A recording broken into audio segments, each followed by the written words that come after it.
लोकसभा चुनाव के लिए मतगणना का सिलसिला जारी है, जहां एमपी में एक बार फिर अब बीजेपी का दम देखने मिला है। वहीं अब रुझानों पर सियासत का सिलसिला रफ्तार पकड़ रहा है।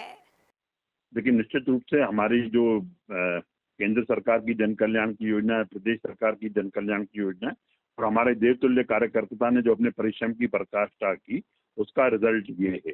हमारे माननीय मुख्यमंत्री डॉक्टर मोहन यादव जी, हमारे प्रदेश अध्यक्ष वीडी शर्मा जी ने की जोड़ी ने जिस तरह से प्रदेश के सघन दौरे किए, हर जगह पे सभाएं करना, हर जिले में पहुंचना, हर सीट पर पहुंचना, ये काम जो किया और जनता ने भी हमें आशीर्वाद दिया। मैं आपके माध्यम से प्रदेश की जनता का भी धन्यवाद देता हूँ, देश की जनता का भी धन्यवाद देता हूँ, क्योंकि हम दो नारों के साथ इस बार हम चुनाव में थे। अब की बार मोदी सरकार और साथ ही साथ हमने जो मिशन 29 था मध्य प्रदेश में, उसको पूरा करने का काम किया है।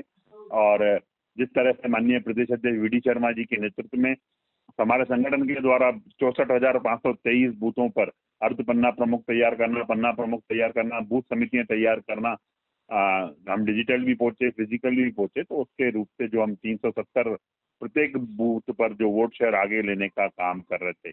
और जो हमने विधानसभा चुनाव के बाद जो समीक्षा की थी कि 11,000 बूथों पे हम कमजोर थे, उनको एक रणनीति के तहत और हमारा जो नारा था एमपी के मन में मोदी, मोदी जी के मन में एमपी, वो टैगलाइन को भी हम चरितार्थ करते हुए दिखे।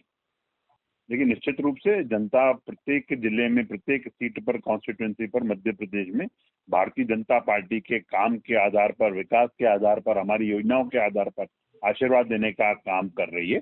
और आप देखेंगे कि कांग्रेस के जो जीतू पटवारी जी हैं, वो सबसे असफल साबित हुए। उनके ही गृह जिले में से, इंदौर में से ही उनके ही कैंडिडेट ने नामांकन वापस ले लिया।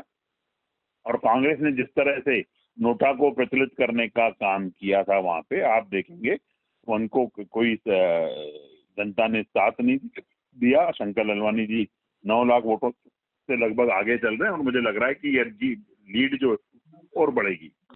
नहीं, देखिए, जो पूरा चुनाव का परिदृश्य अगर आप देखें तो मध्य प्रदेश, छत्तीसगढ़, कर्नाटका, बिहार, ये ऐसे राज्य थे जहां पर कि भाजपा को लगता था कि कांग्रेस पार्टी हमारी सीटें कम कर सकती है।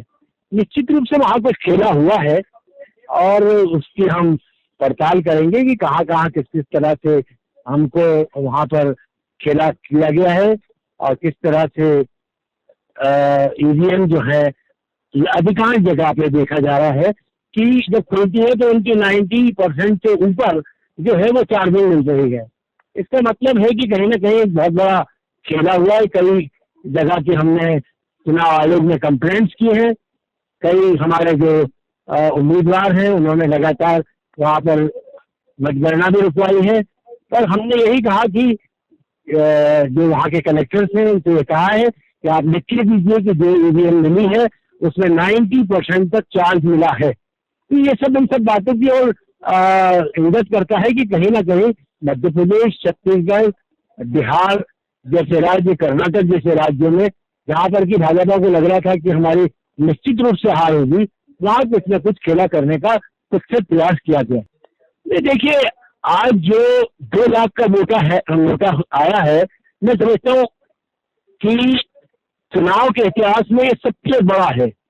और इंदौर की जनता ने एक सैंपल के रूप में ये बात बता दी है कि वो भारतीय जनता पार्टी की इस तरह की चालबाजियों से, इस तरह की धोखाधड़ी से, इस तरह से लोकतंत्र की हत्या करने से पूरी तरह से नाराज है।